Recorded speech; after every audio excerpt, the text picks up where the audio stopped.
Assalamualaikum. Purina iya. Purina Kawanaka. Udah lama Kom? Sebelah. Udah lama? Tidak. 30 menit yang lalu. Oh, Masya Allah. Ya, iya memang kita janjian kan di WhatsApp buat ngobrol-ngobrol. Sekarang kan kita kalau nggak salah bidangnya fasilitator kan. Nah, kalau begitu saya penasaran pengen wawancara seperti itu. Pemirsa jangan kemana-mana, kita akan saksikan profil yang satu ini.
Mari kita duduk. Oke.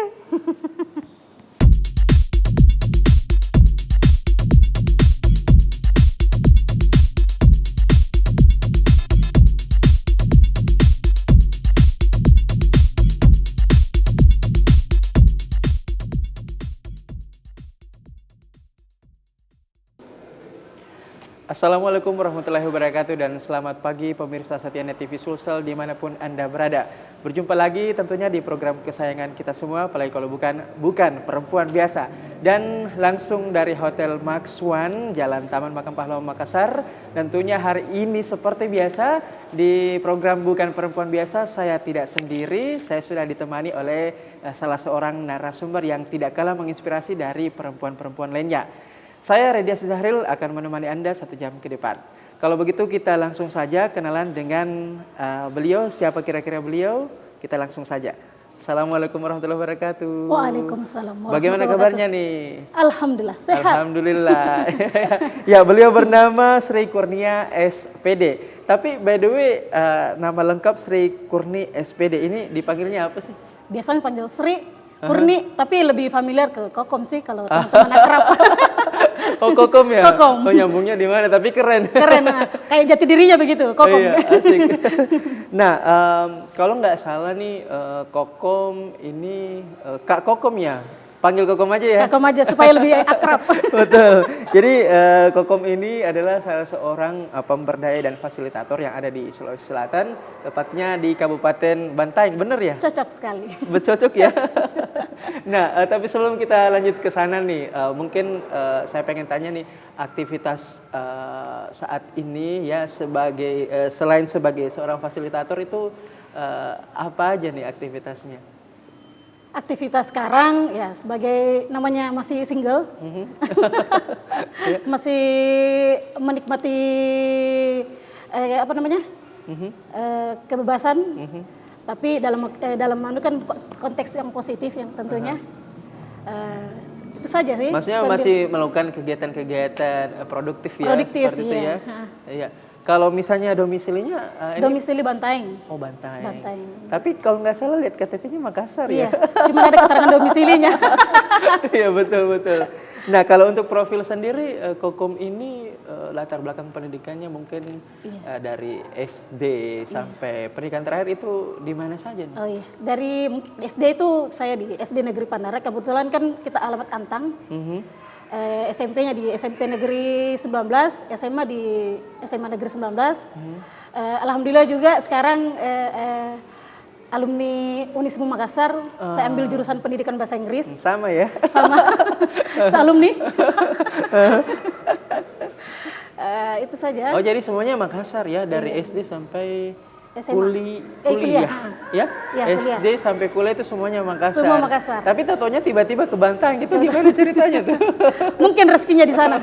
Oh gitu ya, alhamdulillah. Kan kalau proses perekrutan juga kemarin kan memang di provinsi, tapi ada pilihan kabupaten dan memang hati di Bantaeng. Kenapa saya pilih Bantaeng? Karena banyak teman-teman alumni juga di Bantaeng, karena banyak teman di sana, tuh. Oke. Kalau berbicara masalah pendidikan, pendidikan terakhir ini kan bahasa Inggris. Kemudian sekarang profesinya ternyata jumping nih. Itu kenapa sih ngambil jurusan itu?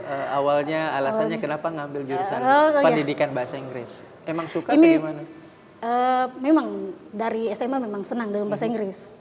Dan ada juga motivasi dari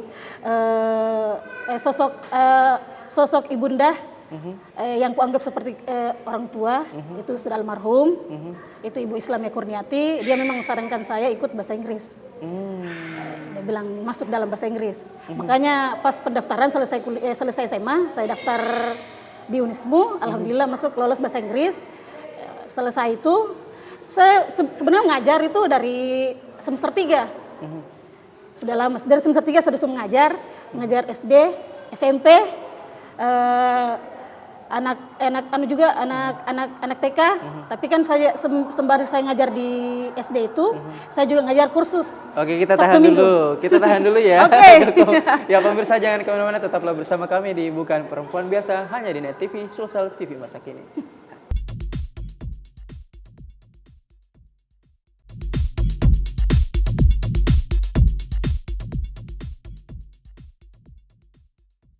Anda kembali menyaksikan Bukan Perempuan Biasa hanya di Net TV Sulsel. Kita kembali ke narasumber kita, Kak Koko.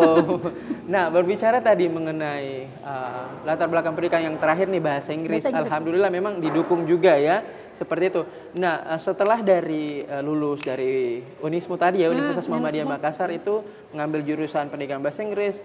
Penerapan setelah itu kalau nggak salah di CV saya lihat ini mengajar ya. Itu mengajar. Di mana tuh dan sekolah apa? Ya, dari semester 3 ngajar di SD, di Antang juga, SD Perumnas. Itu lama, sampai saya semester 5. Semester 5, tapi sambil saya ngajar di SD, saya juga ngajar kursus. Oh, malah sebelum tamat, udah sebelum mengajar tamat, ya? Iya. Okay. Saya baru semester 3 sudah mengajar, sudah mendidik.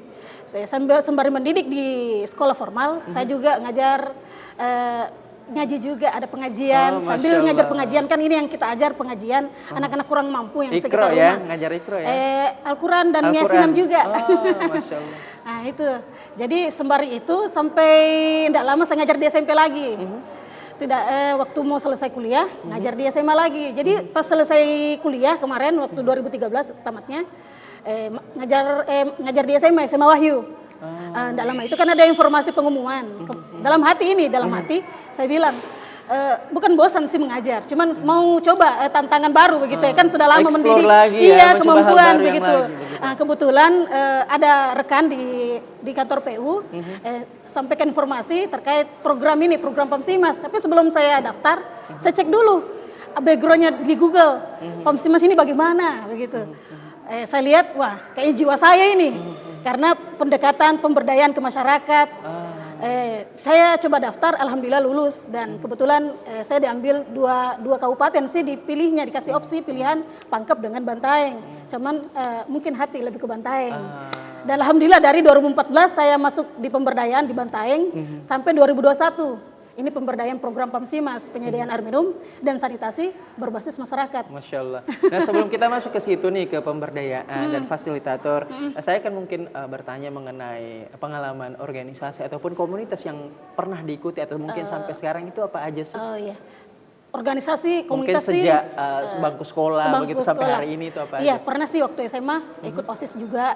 Cuman kan tidak ikut di CV ya, karena kan tidak lama. Kemudian ikut di BEM juga, di Unismu. Oke. Kemudian juga pernah juga jadi alumni Ikatan Mahasiswa Muhammadiyah Makassar. Imawati namanya ya. Betul. Kemudian pada saat kuliah kerja, saya ikut komunitas kayak partai begitu. Itu namanya Pandawab Gerakan Pemuda Pendukung Nurdin Abdullah waktu itu 2019. Saat itu ya? Iya, saat itu 2019. Kemudian untuk sekarang saya fokus di HBK. HBK itu apa tuh? Hamka Bersama Kita itu juga caleg DPR RI, anggota DPR RI wilayah Sulsel. Oke. Tapi di Makassar. Oh, oke, baik. Kalau misalnya tadi dikatakan bahwa ternyata hatinya jatuh ke Bantaeng, bukan ke Pangkep. Selama ini nih, selama beberapa tahun memilih Bantaeng, kira-kira apa sih yang disukai dari Bantaeng? Bantaeng itu kota kabupaten yang kecil, tapi banyak wisata di sana, banyak maksudnya indah lah di sana, pesonanya. Memang kecil, tapi untuk laut, gunung kita bisa nikmati di sana. Dan orang-orangnya masya Allah sangat ramah, seperti keluarga. Oh, gitu ya. Nah ini memang saya senang sekali di sana karena meskipun kita baru kenal, kayak terasa akrab. Ini yang saya suka jadi di sana ya, penduduknya ramah-ramah. Ramah-ramah. Kemudian Bantaeng ini komplit ya, ada gunungnya, bukitnya, lautnya. Ya seperti itu ya. Pokoknya keren bikin ya. betah lah. Nah, kita ke aktivitas ya, aktivitas sebagai seorang pemberdaya dan fasilitator. Itu bergerak di bidang apa sih? Ini bidang air minum sih, air minum.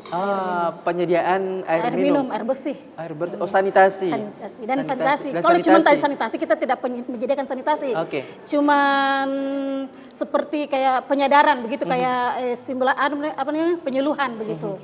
Tapi kalau air minum kita memang menyediakan sarananya, sistemnya. Itu wilayahnya di mana aja nih? Ada dari 8 kecamatan di Bantaeng. Ini kalau untuk 8 kecamatan Bantaeng, ada hampir semua kecamatan di Bantaeng pernah saya tempati. Oke, kita jeda dulu. Kita tahan dulu. Ya, kita masih buat penasaran pemirsa di rumah. Jangan kemana-mana, tetaplah bersama kami di Bukan Perempuan Biasa, Stay Tune on Net TV Swasta.